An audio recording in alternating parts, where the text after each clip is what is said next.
And yung potential, ayan guys, so yung potential future nyo, magle-level up yung kabuhayan nyo, mga kapiksi. Okay, ayan, may hawak siyang susi.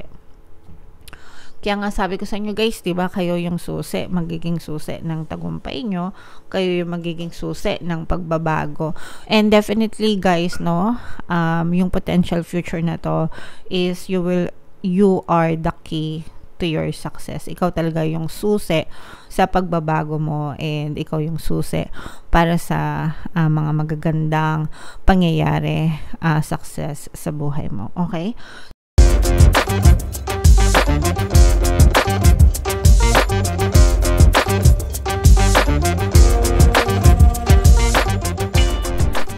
Hello guys, hello Aquarius, welcome back to Pinoy Pixie Tarot.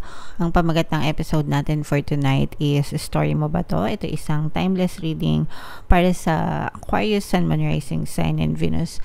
Sa reading na to guys, titingnan natin where you are right now, mga potential and challenges nyo, what you need to focus on, your past, present, and future energy guys, mga suggested approach, and yung potential future ng inyong story. So shuffle ko yung cards guys, hanapin ko yung energy ng Aquarius.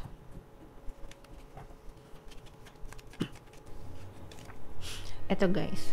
So, Aquarius, kayo ay represent ng Queen of Swords sa ating spread. Ito yung combination ng positive and negative energy guys. General reading lang. Pwede mag-resonate, pwedeng hindi. Comment down below if feeling nyo naka-resonate kayo mga kapiksi. So, where you are right now mga kapiksi, this is another chance. You're living another chance of your life mga kapiksi.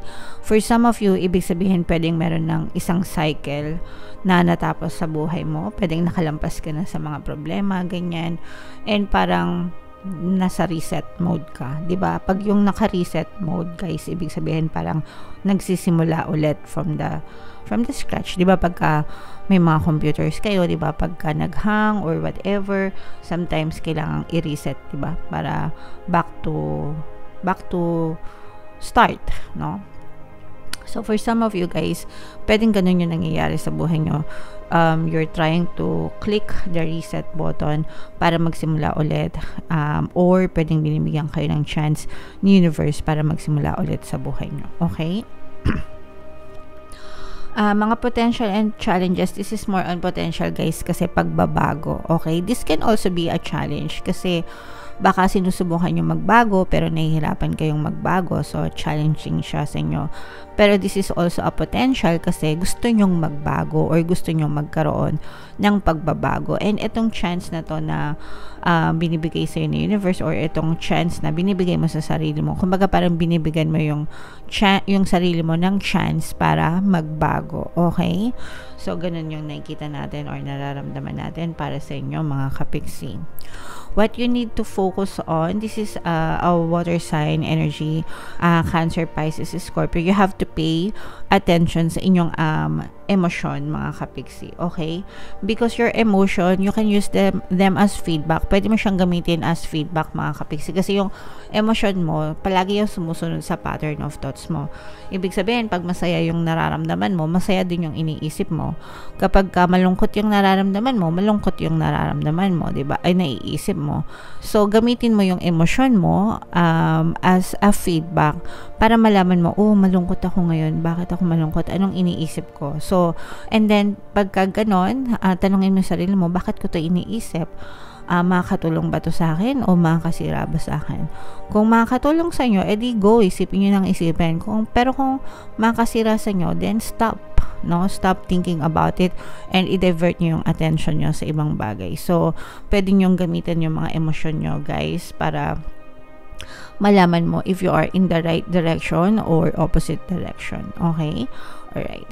In your recent past, ito guys, kakasabi ko lang kanina, diba? Pwedeng may mga problema kayong pinagdaanan, challenges, tapos ito yung recent past, no? So, kakatapos lang ng mga problema nyo, mga kapiksi, na parang, for some of you, this is so heartbreaking. Yung iba parang na-depressed pa kayo, parang feeling nyo walang pag-asa, ganyan-ganyan. Pero here you are right now, having that another chance para mabago yung takbo ng buhay nyo, mga kapiksi. So, wag lang susuko, guys, diba? Tuloy-tuloy lang. Again, kapag naka-experience tayo ng mga problema, mag-click lang tayo ng reset button sa buhay natin. And ang importante is wag tayong mag-give up, wag tayong susuko. Alright? And your greatest strength, mga kapiksi, is kumbaga parang mahaba yung, hindi yung kumbaga parang babangon at babangon kayo. So, yun yung greatest strength nyo, no? Na hindi kayo basta-basta mapapatumba. Okay? So, ganun. Parang lang, wrestling, diba? Or boxingero, pag nasa ring, hindi kayo basta-basta mapapatumba ng kalaban. Or kahit ilang beses na kayong tumumba, babangon at babangon pa rin kayo. So, that's your greatest strength, mga kapiksi. And isa pa sa mga greatest strength nyo is you take action, no? Kumikilos kayo. So, pag may problema, kumikilos para masolusyonan yung mga problema. So, yun yung greatest strength nyo. So, gamitin nyo yan, guys, to your advantage. Okay? And in the near future, ayan, so mariring nyo na naman yung energy nyo, mga kapiksi. In the near future, ibig sabihin nito, ganado na naman kayo kasi nga nakalampas na kayo sa mga problema, mga kapiksi. So, gaganahan na naman kayo, magkakaroon na naman kayo ng motivation to keep on moving forward, mga kapiksi. So, very hyped na naman kayo, guys, sa inyong near future. And syempre, kailangan nyo yan, guys, no, para talagang tuloy-tuloy na progress yung ma-experience nyo sa buhay nyo, guys. Okay? And yung suggested approach sa inyo, mga kapiksi, yes, ito yung suggested approach, guys. Pwedeng nagkakaroon ng conflict yung mga isip nyo, mga kapiksi. So, kasi kumbaga parang ibig sabihin nito parang pwedeng nagkakaroon kayo ng conflict sa mga next step nyo. So, pag-isipan nyo mabuti, mga kapiksi. Kumbaga, wag kayong magpadalos-dalos sa pag-action nyo kasi nga renewed yung energy nyo kasi baka maulit na naman yung naging problema nyo in the past. So, alamin nyo, kumbaga, mag-pause, ganyan, mag-isip mabuti, wag dalos-dalos or maghinay-hinay kayo sa pagdidesisyon nyo, in short, guys. Okay? And what you need to know, guys, so ito yung magkakaroon kayo ng malinaw na direksyon kung saan nyo gustong pumunta, kung ano yung gusto nyong gawin ulit sa buhay nyo dahil naka-reset button kayo parang mas magiging swabe yung travel nyo ngayon, yung paglalakbay nyo ngayon, yung journey nyo ngayon sa chapter ng buhay nyo right now. Mas swabe, mas smooth, tsaka mas colorful, mga kapiksi. Punong-puno ng anticipation, guys, no, sa future. Kumbaga parang meron kayong vision sa isip nyo na ito yung gusto kong marating, tapos parang you're taking inspired actions, mga kapiksi, no? And very smooth, very suave. Wala kayong masyadong roadblocks. And parang ini-enjoy nyo lang ulit yung panibagong yugto ng buhay nyo, mga kapiksi. Okay? And parang papalayo din kayo, guys, no? Parang habang dumadaan yung mga araw, papalayo kayo ng papalayo sa mga problema. So, syempre, maganda yan. And your hopes and fears, this is more on hopes, mga kapiksi. Fire sign energy, Aries, Leo, Sagittarius, nagbabaga, no? Nagbabaga yung damdamin nyo. Sabi ko nga sa inyo, guys, na-inspire na naman kayo and motivated na naman kayo. So, nagbabaga na naman yung damdamin nyo para kumilos, no? Para gawin yung mga bagay na gusto nyo gawin. So, yung iba sa nyo, guys, parang feeling ko talagang sinusulit nyo itong second chance na to na pinagkaloob sa inyo ni universe para talaga magkaroon ng magandang pagbabago. So, ituloy-tuloy nyo lang yan, guys, kasi kayo naman talaga yung magiging susi sa tagumpay nyo. Okay? And yung potential, ayan, guys, so yung potential future nyo, magle-level up yung kabuhayan nyo, mga kapiksi. Okay? Ayan, no, may hawak siyang susi.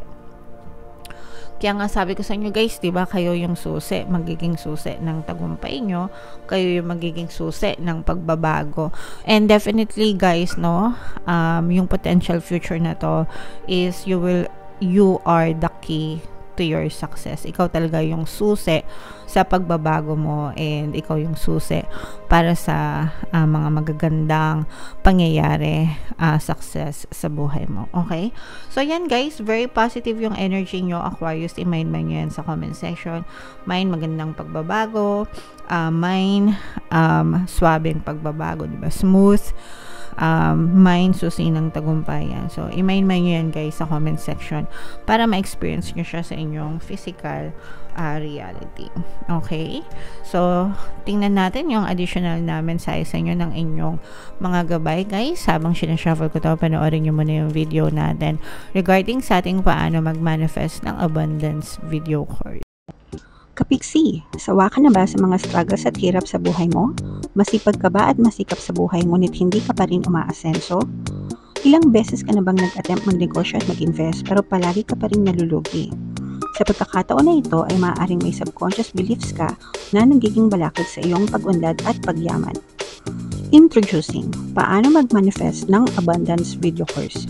Dito ay matututunan mong ma-overcome ang mga balakid mo para tuluyan ka ng umunlad, umasenso, sumagana, maging matagumpay, successful at maswerte sa iyong kabuhayan, pera, trabaho, negosyo, salapi at kaperahan ng bonggang-bongga. Dali, mag-send na ng email sa pinoypixitaro@gmail.com at simulan na ang iyong pagyaman ngayon. Alright, so sabay-sabay tayo guys, magpayaman ngayon 2024. Mag-avail na kayong course, sobrang ganda yan mga kapiksi. And meron tayong promo ngayong May, no? Pwede kayo mamili actually kung gusto nyo ng 1 free pampaswerte subliminal, o kaya naman ay 200 pesos na discount. So sa until May 30 yan guys, kaya mag-avail na kayo. And meron din tayong email coaching guys, manifest your desires using the law of attraction. If meron kayong specific na gusto nyong i-manifest sa love or relationship, sa money or career, pwede kayo magpabook ng email coaching session with me. Mag-send lang kayo guys ng email sa pinoypixitaro@gmail.com. So, ito yung ating grabe, sobrang ganda nitong additional message nyo guys. Bright future. Okay, this is katumbas ito ng sun card mga kapiksi sa regular tarot deck, and yun ang nagre-represent ng blessings. Okay? So, stop worrying. Everything is going to be fine. Yan ang gustong sabihin sa inyo ng inyong mga gabay. Mga kapiksi, maganda yung future na nag-aantay sa inyo. Sabi nga natin, di ba, bright future ahead of you. Ikaw talaga yung susi ng tagumpay mo, guys. So, ang potential future mo is you will be blessed in the near future. Magiging maliwanag talaga yung iyong kinabukasan, mga kapiksi, and may experience mo talaga itong mga magagandang pagbabago na gusto mong maganap sa buhay mo. So, you just have to persist, guys, no? Palagi ko yan sinasabi sa inyo. Iwasan magreklamo, iwasan magtanong ng kanigahan, and just focus on the positive ones, guys, para positive din talaga yung ma-experience nyo sa inyong physical reality, okay? And then we have quiet time, guys, no? Rest, paminsan-minsan, no? Take some quiet time alone to rest, meditate, and contemplate. Kasi nga nakikita natin na super sipag nyo, guys, no? Na parang ang dami yung stamina, di ba? Kumbaga, hindi kayo napapagod, pero I'm sure napapagod din kayo. Okay, so walang masama magpahinga guys para makapag-recharge kayo lang energy yo. Excuse me. And mas maging productive pa kayo sa future guys, okay? Alright, so comment down below Aquarius if story nyo ba to, and yung mga pinapamind ko na ito guys, i-mind nyo yan. Ako mga blessings, so grabe. I-mind nyo na rin yan guys sa comment section, alright? Ito yung ating mga pampaswerte subliminals, pakinggan nyo para talaga maging maswerte kayo. And ito naman yung ating success stories ng paano mag-manifest ng abundance video course. Click here to subscribe guys, and click here to join our membership program. Thank you for liking, sharing, and subscribing, and see you again next time. I love you all guys. Have a nice day. Bye-bye.